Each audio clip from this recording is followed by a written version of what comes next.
Halo, Assalamualaikum warahmatullahi wabarakatuh. Perkenalkan, nama saya Wanda Amelia, saya dari Program Studi Manajemen Zakat dan Wakaf 2 2017. Saya akan memaparkan tentang analisis SWOT pada PT Unilever Indonesia Tbk. Di Indonesia, Unilever bergerak dalam bidang produksi sabun, deterjen, margarin, minyak sayur, dan makanan yang terbuat dari susu, es krim, makanan dan minuman dari teh, produk-produk kosmetik, dan produk-produk rumah tangga. Unilever Indonesia didirikan pada 5 Desember 1933 sebagai Zip Fabrication and Unilever. Pada 22 Juli 1980 diubah menjadi PT Level Brothers Indonesia, dan pada 30 Juni 1997 nama perusahaan diubah menjadi PT Unilever Indonesia Tbk. Ada 3 perusahaan lain Unilever di Indonesia. Pertama, PT Anugrah Lever yang didirikan pada tahun 2000 dan bergerak di bidang pembuatan, pengembangan, pemasaran, dan penjualan kecap, saus, cabai, dan saus lain-lain. Kedua, PT Teknopia Lever didirikan pada tahun 2002, bergerak di bidang distribusi, ekspor, dan impor barang-barang.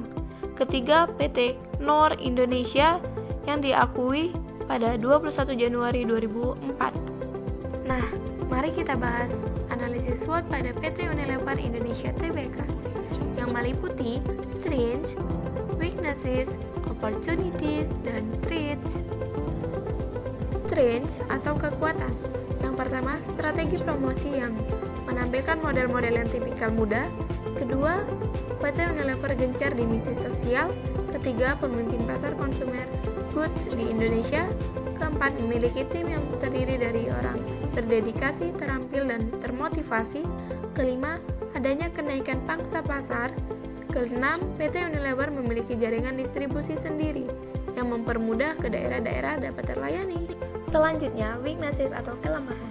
PT Unilever memiliki struktur matriks yang terdapat beberapa tantangan yang harus dihadapi. Rendahnya respon pasar terhadap produk-produk tertentu, jumlah karyawan yang tambun, lambatnya konsolidasi intern, ketidakjelasan sertifikat halal untuk produk tertentu, mayoritas produk Unilever yang entry buyer rendah, dan grow omset penjualan di bawah rata-rata industri.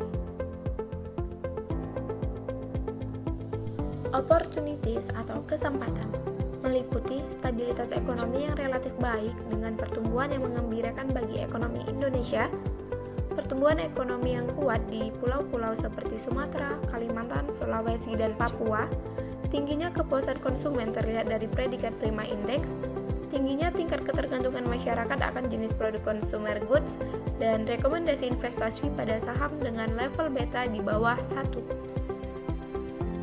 Nah, yang terakhir adalah threats atau ancaman, meliputi adanya kenaikan bahan baku dan bahan kemasan seperti minyak kelapa sawit, gula kelapa, dan sebagainya, tidak stabilnya nilai tukar rupiah dengan mata uang asing, melemahnya daya beli konsumen, maraknya pemalsuan dan penyelundupan produk dari Cina, tidak konsistennya pasokan gas dari Pertamina, produk pesaing dengan harga yang lebih murah, dan produk Zionisme termasuk Unilever.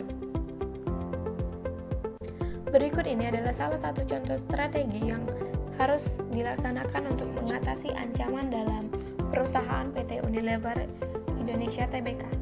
Yang pertama adalah penguatan struktur organisasi untuk mengantisipasi perubahan di masa depan.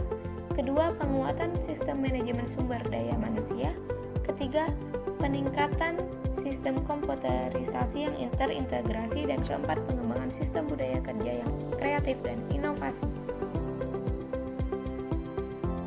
Strategi WO adalah strategi yang dilakukan untuk mengatasi kelemahan dalam PT Unilever Indonesia Tbk. Yang pertama, peningkatan peran humas dalam mempromosikan dan memposisikan produk secara efektif. Kedua, peningkatan struktur pegawai yang memiliki gelar profesi. Ketiga, penguatan sistem manajemen investasi dan keuangan. Keempat, penguatan struktur permodalan. Dan kelima, pemantapan sistem pembebanan dan pengaturan kerja.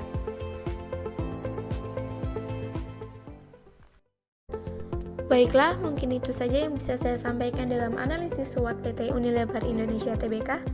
Selebihnya saya mohon maaf. Semoga bermanfaat. Terima kasih. Wassalamualaikum warahmatullahi wabarakatuh.